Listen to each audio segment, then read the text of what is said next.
बच्चों कहानी का सैकेंड पार्ट लैके मैं हाज़र हुई हाँ।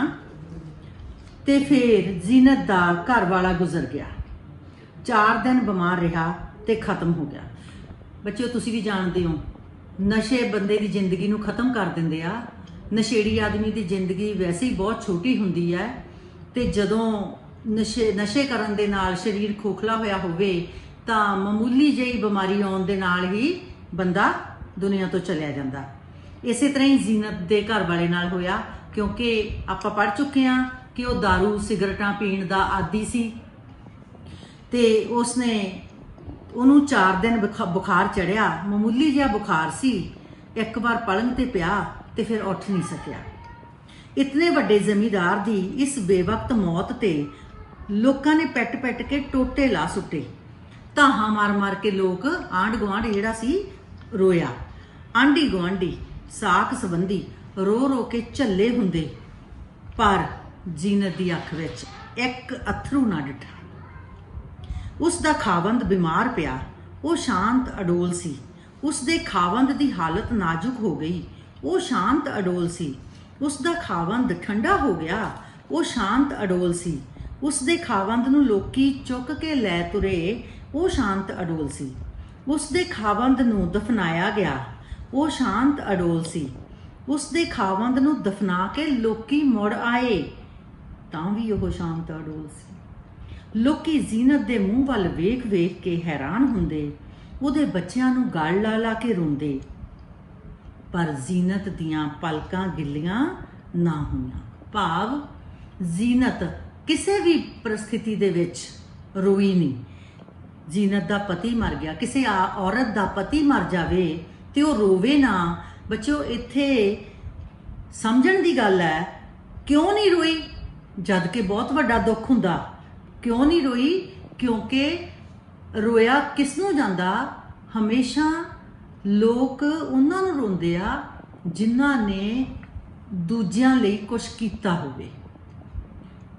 उसदे पति ने अपने परिवार प्रति कोई भी जिम्मेदारी नहीं समझी, ना तो अपनी पत्नी के प्रति ते ना ही अपने बच्चों के प्रति। सारा परिवार का बोझ जीनत कल्ली चुक रही सी। 1 दिन 2 दिन 3 दिन हफ्ता 10 दिन ते फिर जीनत टम्मा टीहा चुक के अपने पेके आ गई।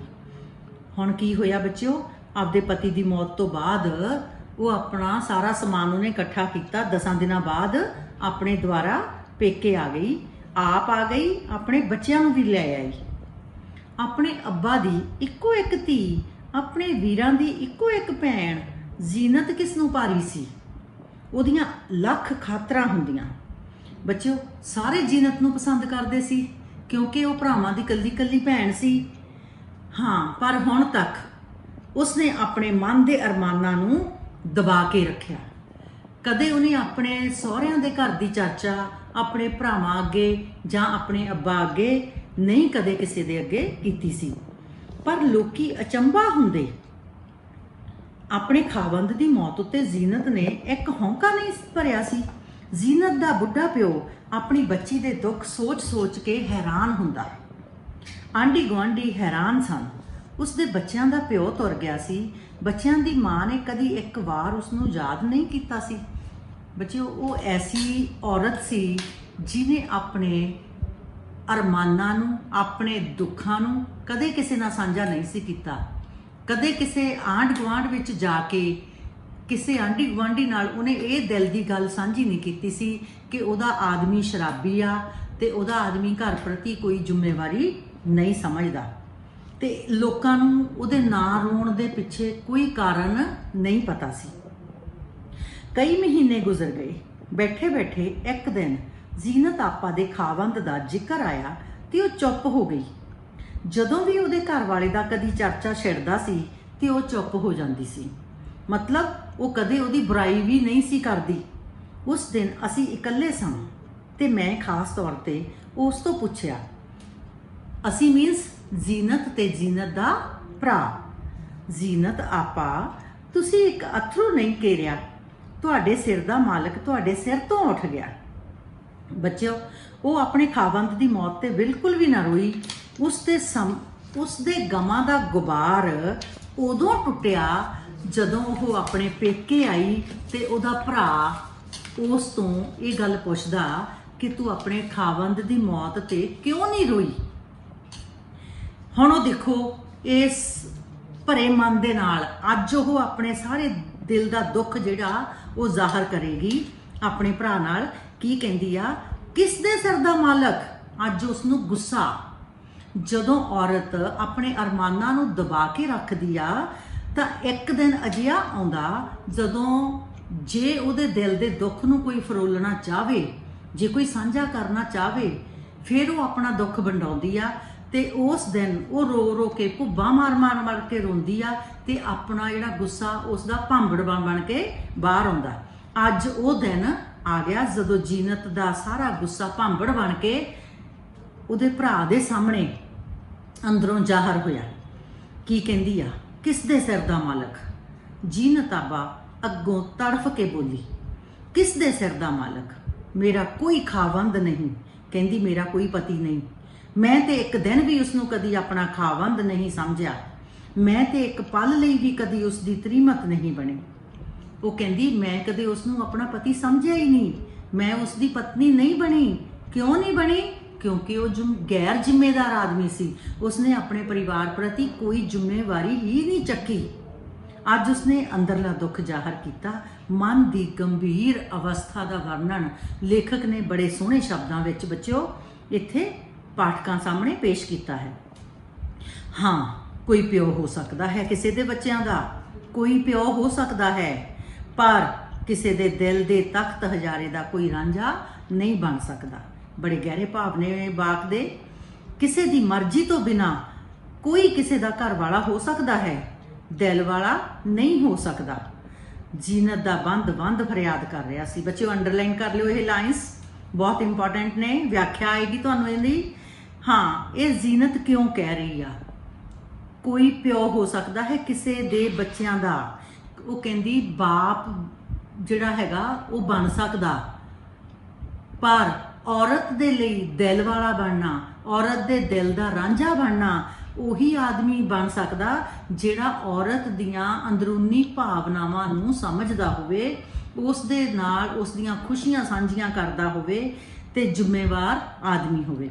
ਤੇ ਜਿਹੜਾ ਜੀਨਤ ਦਾ ਪਤੀ ਸੀ ਉਹ ਗੈਰ ਜ਼ਿੰਮੇਦਾਰ ਸੀ, ਨਸ਼ਈ ਸੀ। ਆਪਾਂ ਪੜ੍ਹ ਚੁੱਕੇ ਹਾਂ, ਜਿਹਨੇ ਸਾਰੀ ਜ਼ਿੰਦਗੀ ਘਰ ਦੇ ਵਿੱਚ ਕੋਈ ਕੰਮ ਨਹੀਂ ਕੀਤਾ, ਕੋਈ ਜ਼ਿੰਮੇਵਾਰੀ ਨਹੀਂ ਚੱਕੀ ਤੇ ਫਿਰ ਉਹ ਫੁੱਟ ਰੋਣ ਲੱਗ ਪਈ। ਅੱਜ ਉਸਨੇ ਰੋ ਕੇ ਆਪਣੇ ਜ਼ਿੰਦਗੀ ਦਾ ਦੁੱਖ ਆਪਣੇ ਭਰਾ ਦੇ ਨਾਲ ਫਰੋਲਿਆ। ਵਰਾ 2 ਵਰੇ ਜੀਨਤ ਫਿਰ ਆਪਣੇ ਪਿੰਡ ਦੀ ਜਿਵੇਂ ਜ਼ਿੰਦ ਜਾਨ ਬਣ ਗਈ। ਹੱਸਦੀ ਰਹਿੰਦੀ, ਲੋਕਾਂ ਨੂੰ ਹਸਾਉਂਦੀ ਰਹਿੰਦੀ, ਕੰਮ ਕਰਦੀ ਰਹਿੰਦੀ, ਲੋਕਾਂ ਦੇ ਕੰਮ ਆਉਂਦੀ ਰਹਿੰਦੀ। ਉਸ ਦੇ ਮੂੰਹ ਤੋਂ ਗੁੰਮ ਗਈ ਉਹਦੀ ਲਾਲੀ ਫਿਰ ਉਹਦੀਆਂ ਗੱਲਾਂ ਉੱਤੇ ਆ ਗਈ।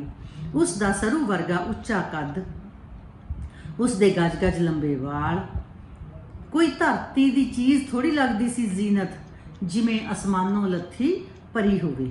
ਹਰ ਵਿਹੜੇ ਵਿੱਚ ਉਸ ਦੀ ਉਡੀਕ ਹੁੰਦੀ, ਹਰ ਆਂਗਣ ਵਿੱਚ ਉਸ ਦੀ ਆਸ ਲੱਗੀ ਰਹਿੰਦੀ। ਬੱਚਿਓ, ਇੱਥੇ ਦੱਸਿਆ ਗਿਆ ਕਿ ਜੀਨਤ ਦੀ ਕਾਇਆ ਕਲਪ ਕਿਵੇਂ ਹੋਈ। ਜਦੋਂ ਉਹ ਪਤੀ ਦੀ ਮੌਤ ਤੋਂ ਬਾਅਦ ਦੁਬਾਰਾ ਆਪਣੇ ਪੇਕਿਆਂ ਦੇ ਘਰ, ਭਰਾ ਦੇ ਘਰ ਚਲੀ ਜਾਂਦੀ ਆ, ਬਾਪ ਦੇ ਘਰ ਚਲੀ ਜਾਂਦੀ ਆ, ਤਾਂ ਉਸ ਦੀ ਕਾਇਆ ਕਲਪ ਹੋ ਜਾਂਦੀ ਆ। ਦੁਬਾਰਾ ਤੋਂ ਉਸ ਦੇ ਜਿਹੜੇ ਜੀਵਨ ਦੇ ਵਿੱਚ ਖੁਸ਼ੀਆਂ ਆ ਜਾਂਦੀਆਂ ਨੇ। ਉਹ ਪਹਿਲੀ ਜ਼ਿੰਦਗੀ ਨੂੰ ਭੁੱਲ ਜਾਂਦੀ ਆ, ਫੇਰ ਤੋਂ ਆਂਢ ਗੁਆਂਢ ਦੇ ਲੋਕਾਂ ਨਾਲ ਵਰਤਣਾ ਸ਼ੁਰੂ ਕਰਦੀ ਆ। ਸਮੁੱਚੇ ਰੂਪ ਵਿੱਚ ਜੀਨਤ ਆਪਾ ਸੁਹੱਪਣ ਦੀ ਸੂਰਤ, ਗੁਣਾਂ ਦੀ ਗੁਥਲੀ, ਮਮਤਾ ਮਈ ਅਤੇ ਸਭ ਲੋਕਾਂ ਦੀ ਜਿੰਦ ਜਾਨ ਸੀ। ਬੱਚਿਓ, ਲੇਖਕ ਨੇ ਕਹਾਣੀ ਵਿੱਚ ਔਰਤ ਦੀਆਂ ਲੁਪਤ ਭਾਵਨਾਵਾਂ, ਮੂਕ ਵਿਦਰੋਹ ਔਰ ਮਰਦ ਪ੍ਰਧਾਨ ਸਮਾਜ ਵੱਲੋਂ ਇਸਤਰੀ ਜਾਤੀ ਪ੍ਰਤੀ ਦਮਨ ਤੇ ਸ਼ੋਸ਼ਣ, ਜਿਵੇਂ ਇਹਦੇ ਵਿੱਚ ਦਿਖਾਇਆ ਗਿਆ ਅਣਮੇਲ ਬੇਜੋੜ ਵਿਆਹ ਦੀ ਸੋਹਣੇ ਢੰਗ ਦੇ ਨਾਲ ਤਸਵੀਰ ਪੇਸ਼ ਕੀਤੀ ਹੈ ਅਤੇ ਵਿਆਹ ਬੰਧਨ ਦੀ ਭਾਰਤੀ ਪਰੰਪਰਾ ਤੇ ਇੱਕ ਪ੍ਰਸ਼ਨ ਚਿੰਨ੍ਹ ਲਾਇਆ ਹੈ, ਜਿੱਥੇ ਲੜਕੀ ਦੀ ਮਰਜ਼ੀ ਨਹੀਂ ਪੁੱਛੀ ਜਾਂਦੀ। ਕਰਤਾਰ ਸਿੰਘ ਦੁੱਗਲ ਨੇ ਸਾਡੇ ਸਮਾਜ ਦੀ ਬੜੀ ਵੱਡੀ ਕਮਜ਼ੋਰੀ ਨੂੰ ਇੱਥੇ ਦਰਸਾਇਆ ਕਿ ਲੜਕੀ ਦੀ ਮਰਜ਼ੀ ਤੋਂ ਬਿਨਾ ਬਾਪ ਔਰ ਭਰਾ ਜਾ ਕੇ ਉਸ ਦਾ ਸਾਕ ਪੱਕਾ ਕਰ ਆਉਂਦੇ ਆ। ਇਹ ਚੀਜ਼ ਨੂੰ ਇੱਥੇ ਦਿਖਾਇਆ, ਇੱਕ ਪ੍ਰਸ਼ਨ ਚਿੰਨ੍ਹ ਲਗਾਇਆ ਕਿ ਲੜਕੀ ਦੇ ਮਨ ਦੀਆਂ ਭਾਵਨਾਵਾਂ ਜਿਹੜੀਆਂ ਨੇ ਉਹ ਦਬ ਕੇ ਰਹਿ ਜਾਂਦੀਆਂ ਨੇ। ਲੇਖਕ ਨੇ ਵਿਆਹ ਸੰਬੰਧਾਂ ਵਿੱਚ ਭਾਵ ਆਤਮਕ ਤ੍ਰਿਪਤੀ ਦਾ ਪ੍ਰਸ਼ਨ ਖੜਾ ਕਰਕੇ ਵਰ੍ਹਿਆਂ ਤੋਂ ਹੋ ਰਹੇ ਔਰਤ ਜਾਤੀ ਦੇ ਉੱਪਰ ਸ਼ੋਸ਼ਣ ਦਾ ਵਰਣਨ ਕੀਤਾ ਹੈ। ਇਸ ਤਰ੍ਹਾਂ ਲੇਖਕ ਸਮਾਜ ਦੇ ਯਥਾਰਥ ਨੂੰ ਪੇਸ਼ ਕਰਨ ਵਿੱਚ ਸਫਲ ਹੋਇਆ ਹੈ। ਇਹ ਸੀ ਤੁਹਾਡੀ ਕਹਾਣੀ ਬੱਚਿਓ।